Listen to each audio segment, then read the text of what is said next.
Hello everybody, welcome back to a brand new video on assettocorsacompetizione, and this time we're looking at an esports race I did a couple of weeks back that, well, let's have a look. It went quite well. I would show you the stream replay, but unfortunately I put the qualifying session on my webcam scene for the whole session, which meant it's unshowable, so that was a really big brain move for me. But let's get into the lap. The qualifying lap we're watching now is my best lap. So turn 2, we clip the curb on the inside, get a bit of an oversteering moment. Turn 3, lift off, and then get a good mid-corner to exit TC0 for most of the corner as well. The McLaren through there is rapid, because it's really good in high-speed corners. And then for turn 4, down to second gear, brake at the white line, and roll off the brake. The car's a bit oversteering mid-corner, but it shows we're on the limit. Get to the right hand side as quick as possible, brake in a straight line, down to first gear for this left-hander, which is kind of downhill, easy to lock up or engage the ABS, which is not ideal. This next left-hander is, I'd say it's probably the most tricky corner on the track. Brake in a straight line, down to second, clip the curb on the inside there, but then run all over that curb on the exit, TC0 on the exit as well. Leave this in third gear for this next right-hander, the quickest corner on the track. And use all the curb on the exit, all the track on the exit. Very easy to get an invalidation there. Sector 3 then. So the lap until now has been, wow, it's been mint. There's not been much time at all on the table. As you can see through Sector 3, the hairpin was good. That left-hander was okay. We could have taken more curb. This next right-hander, again, it's okay. We delay getting on the throttle a bit. And this next right-hander is where the lap kind of goes downhill a bit. So we clip the apex okay there. The final chicane, though, we turn in. You see there on the steering, we just take too many stabs at the wheel to get the car into the apex of firstly the left, but then the right as well. So we threw away a good chunk of time in that final chicane, probably about 1.5, 2 tenths. But it was enough for pole, just. It was enough for pole, as you can see on the results on your screen, by 24 thousandths of a second over Tinitsa. So, close. And, as I say, if I nailed it, it would have been a 41.8, but we did bottle that final sector. It didn't matter, but you always come out of the session when you've done something like that thinking, could have done better, which is not ideal. First of all, a little disclaimer, my voice sounds a bit nasally, and that's because I have a cold, which has been going on for about 2-3 weeks. I don't know what has happened to me, but it's extremely annoying, and I hope it doesn't lower the quality of the video. But that was qualifying. We polled it in front of Tinitsa. Bit of context for you as we approach the start of the race. It's a 1 hour race in SRO Esports, and this is round 9 out of 10. Me and Tinitsa are the only 2 cars in the championship. He's in the Ferrari, I'm in the McLaren, hence the beautiful thumbnail. And effectively, at this stage of the series, before we start the race at round 9, there was, what was it? It was 5 points in Tinitsa's favour.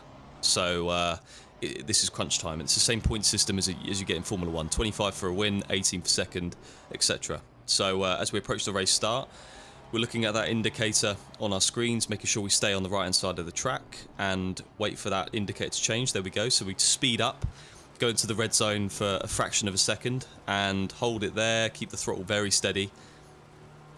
Go when the green lights go. We get a decent start. The McLaren at lower, or the lower gears on the McLaren seem to be pretty decent. The Porsche, though, behind us, you can clearly see it's an absolute beast off the line. The lower gears on that car give it a lot. As the Ferrari struggled a bit, so Tinitsa is under pressure going into turn 1. We have no one to defend from, so that's worked out quite nicely. Malinowski getting amongst it in that Porsche. Bit of contact with Tinitsa in turn 2, but no damage kind of gain for Tinitsa. So we've got the lead. We've got a little gap behind us, and we can push on. Malinowski is now part of Yas Heat as well, which is a Veloce run team, as is McLaren Shadow, and that works in my favour. You know, he's not gonna back him up or crash into him or whatever, but he's not gonna make it easy for Tinitsa to get past, and he's in turn, unless I make a stupid mistake, not gonna pass me. So this is working out quite nicely in the first lap. Long way to go though, 59 minutes to go, and you can see we're just slowly increasing the gap already to Malinowski. So the McLaren, stereotypically with the Porsche, is the best car around here. With SRO, however, you get the custom BOP, or the BOP, the balance of performance per round. So we have a bit more weight than the Ferrari, but there's no doubt Tinitsa is wringing the neck out of that car. You know, that Ferrari is stereotypically, around Barcelona, not the strongest car, but he's still at the front. So I suppose the BOP did a good job at this round because we were so close. The McLaren had 30 kilos, Ferrari had 25. So Bitchy and you DeSalvo see there Murphy in the background. Boxed me. I had nowhere to go. Talking. So in the chat, it was me, Malinowski, Murphy navigating this race together. And you can see in the top left, Ferrari of Tinitsa is making a move on Malinowski down the straight. The Ferrari on the straight, as we know, is a bit of a beast. Porsche, not so much, one of the slowest cars, if not the slowest car on the straight. And he gets past. So now it's me P1, Tinitsa P2. We're going to fast forward through some of the race. And this does look a bit weird, I'm not going to lie. This does trip me out a bit. But you can see in the top centre of the screen, the timer on the race. Keep an eye on that. That's how you gauge how far through the race we are. And for the first few minutes of the race, the first quarter of an hour, it was me in front of Tinitsa. Tinitsa gradually catching up. I'd say like 2 tenths a lap, but nothing major, nothing to be worried about. Together, you can see on the track map, we were both gapping the rest of the field quite considerably. So I was worried, I'm not going to lie, that in these next couple of laps, my car started to die off a bit. The tyres started to wear. You know, I went to TC3 in the end.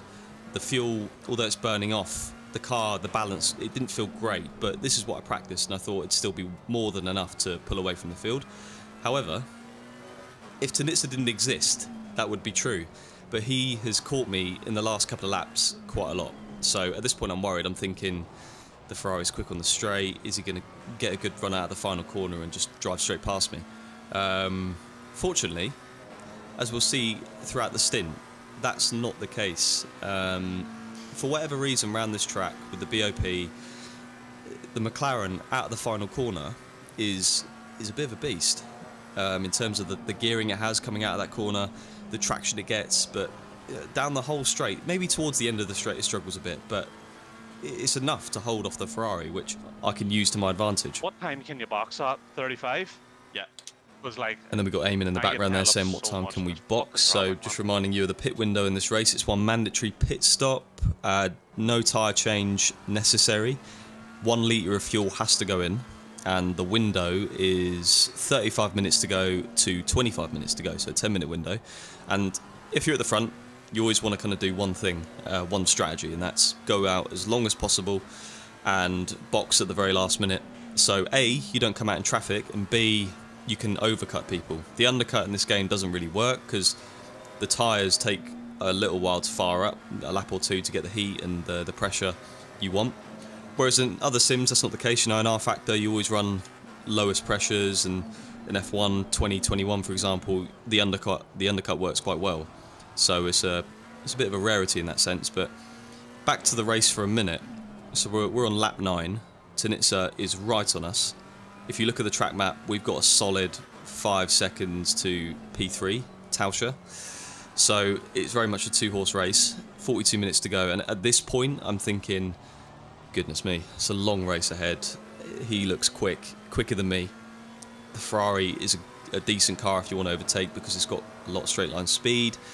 What am I going to do? This looks like a matter of time before he's going to pass. Like, he's 2 tenths behind me, and he caught me quite quickly. So you can see maybe in my facial expression I look a bit concerned, a bit, you know, wary of what's going to happen. But at the same time, I try to dig deep because the championship is this race, pretty much. You know, if he overtakes me, he's going to have a 7-point advantage in this race over me on top of the 5 points he already has.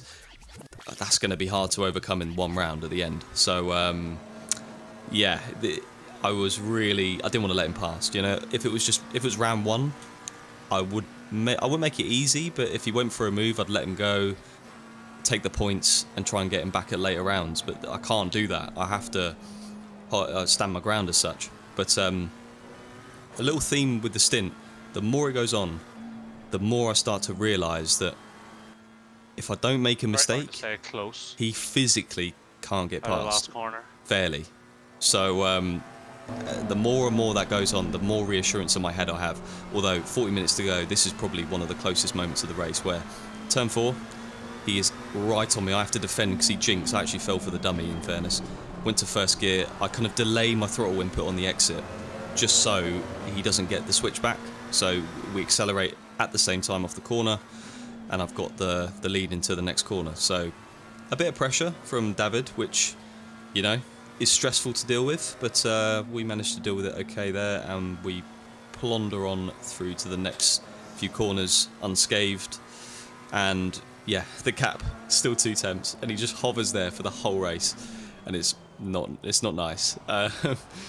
But mentally, you just have to find a way. You dig deep to not make a mistake. You know, it's easier said than done. You know, when you're driving on the limit, the setup's a bit sketchy, oversteery to be quick, especially when it matters. You know, if I make a mistake, there's no restarting this race. You know, that's it. It's game over. The whole series is kind of in the bin. He can absolutely. You just have to find a way to concentrate the whole time, and that's why in chat I don't really talk while I drive, because I can't do it. I've done it before, and I just make mistakes. And you know, look at a Jardier, look at a Jimmy Broadbent. They can talk and do it, and it doesn't really affect their driving. I wish it was the case for me, but it just isn't. So I am Mr. Silent when I'm driving because I need to concentrate. And you can see there, he has a few strong corners across the lap, and we noticed that throughout the whole stint. So turn 2, definitely.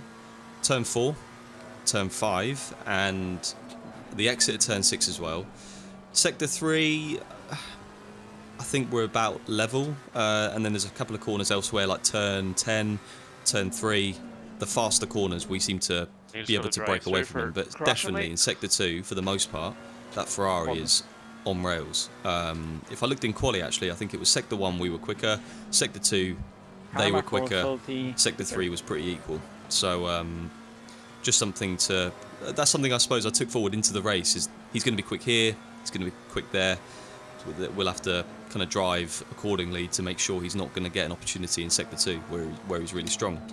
So a little mistake there into the hairpin. We just engaged the ABS, and to be honest, I struggled there the whole race.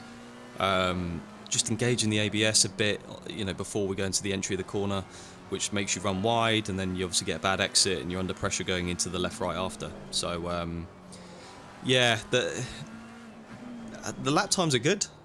They're quick. They're what I was doing in practice, but he was just quicker in the race. I mean, maybe he messed up quali. I mean, we messed up quali. Don't get me wrong. We could have done a 41.8, but maybe he messed up as well because he's clearly extremely quick. And when I say this is the pace I was doing in practice, it may be a tenth or two slower, because if you've noticed already, we're setting up the final corner in a way where we're giving up a lot of time on the entry, but we're getting a really, really good exit, and that doesn't allow him to get a run on me on the straight. So the pit window is now open. The fast forwarding is, again, just kind of tripping me out, but we have to get through the race, and it illustrates as well that he was behind us the whole race. You know, it wasn't he was behind us for a bit, then he backed off, then he came back again. He was behind a 2 temp gap, 3 temp gap the whole flipping race, and yeah, it got me a sweat on, put it that way.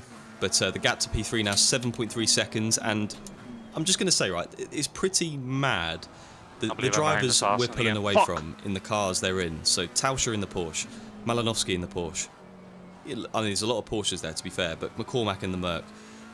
These are the best drivers on the game, and we're just driving away from them. I know the cars are good. The McLaren is good. The Ferrari's good, clearly around this track. But where are the other McLarens? Where are the other Ferraris? You know, I think together we pushed each other to a different level on this particular day because the championship was on the line. So you do push that little bit more. So lap 19 into turn 4, and get a decent mid corner. But what happens next is sub-ideal. So going into turn 5, we kind of engage the ABS as we go to first gear, and it pushes us wide.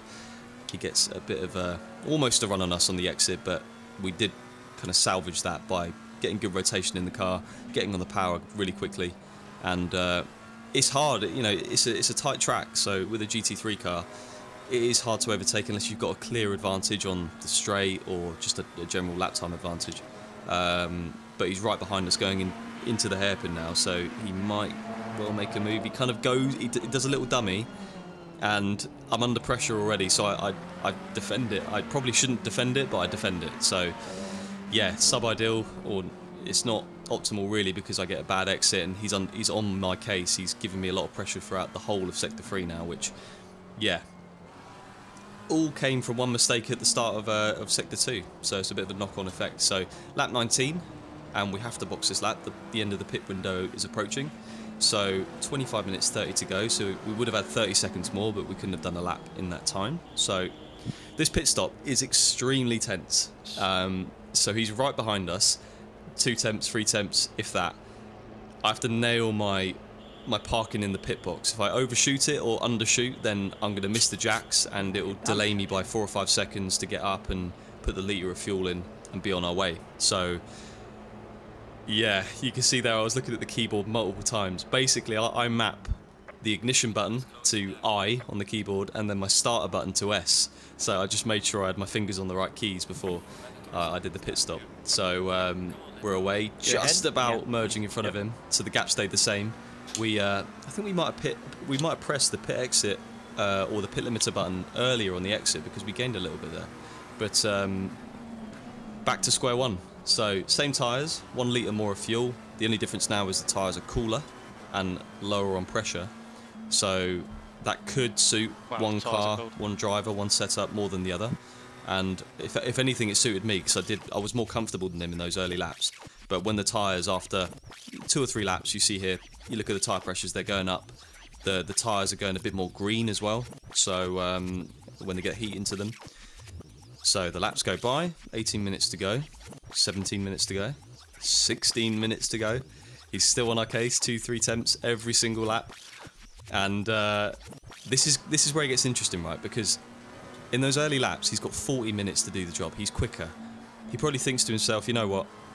This is a matter of time. You know, I don't have to do it straight away. I don't want to risk getting a penalty. It's going to happen.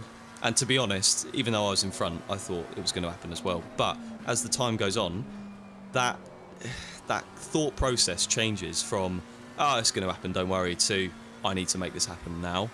And that changes your driving completely in the way you attack. So he does get clearly frustrated, and clearly he's pushing on the limit as well, because he does start to, you know, flash the lights, do a few more dummies, and he realises as well this is kind of championship critical as well. You know, if he doesn't make the move and he stays where he is, I go into the next round with a 2-point advantage with 1 round to go.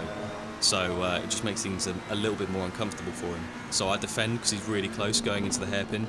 A jink left on the entry, engage the ABS, get a really bad hairpin. The exit's compromised, but somehow we rotated the car enough, even with that really acute entry, to make sure we got a decent enough exit to cover the next couple of corners. So honestly, when I went into that hairpin with that angle, I was like, that's it. He's going to switch me back. He's going to get such a better exit. He's just going to drive straight past me. But we did manage to hang on there, and 12 minutes to go, we still lead. He was right on us in that chicane, but you can see through on the exit, you can see there we got pretty tense on the exit there. That was a kind of crazy couple of corners. Could have thrown it all away, all that hard work, with one mistake. I was defending fresh air, if you look at it, but I had to be safe. I didn't want him to send a lunge, and I'd be caught out from that, and he would look like a hero because he passed me, and I didn't defend it. So again, he's still 2-3 temps. The whole race he stayed 2-3 tenths behind us. The gap to P3 now 12.9 seconds. So although I'm defending, we're making mistakes, he's sending dummies, I'm missing apexes, we're still pulling away from the cars behind, which is kind of crazy really. But with 7 minutes and 50 seconds to go in Sector 3, you'll see as we approach the chicane, this is a crucial moment for the race. I go through the left, he goes through the left, and then I go through the right. He absolutely clouts the right-hand curve, which in any car in this game you can't take. You know, it's enormous. And that kind of, I don't know, I don't have his data, I don't have his tyre pressures or anything like that, but you can see he's dropped back at just a couple of attempts, but you'll see he doesn't get it back. He doesn't close up to the 2-3 temps gap again. If anything, I pull away every lap by a tenth, 2 temps, 3, and it soon gets to a gap about 2 seconds behind, which I was so surprised, because the whole race he had no problem catching me, staying behind me, but he clearly, I mean, I can only assume, I've not spoke to him about it, but he got a puncture, and that just completely ruined the balance of the car and the performance of the car. And Like you're on the ultimately, outside of them at fucking turn 1. it cost him the race. You can see there in the background, or you can hear what the Murphy. Fuck is this bullshit? He didn't have the best race, bless him. He got taken out a few times. It's a load of fucking wank. He was quick. He was pushing me in quali, and he qualified 6th, and it just didn't work out. So he's in the heat at the moment, venting a bit. But through the final couple of corners, we somehow hung on to the lead of the race, the whole race, with Tinitsa behind us, taking a crucial win in SRO Esports round 9 for McLaren ahead of Ferrari. We finished 2 seconds ahead of him. That one mistake in the chicane cost him. It must have given him a puncture, and it cost him the race win. He could have made a move in those final laps. You never know. But fair play to David. That was some intense pressure. Probably the most intense sim race I've ever been a part of. And if we look at the results, 2 seconds was the gap in the end. 16 seconds to P3. Malinowski, very, very good drive from him in P3. And he ended up beating Tauscher, McCormack, a good drive in P4, Siggy, the usual suspects up there. And Murphy obviously having a bit of a poor race with incidents and being taken out, etc. But yeah, that was the race. I hope you enjoyed. It got me a little bit tense watching the back, to be fair. But as always, I hope you enjoyed this ACC content. Give it a like. And sorry about my nasally voice again. It frustrates the hell out of me. I'm sure it frustrates the hell out of you listening as well. But I don't usually sound like this. If this is the first time you've ever watched one of my videos, I do sound a bit more normal. But yeah, thank you for watching. I hope you enjoyed. And until the next video, I'll see you soon.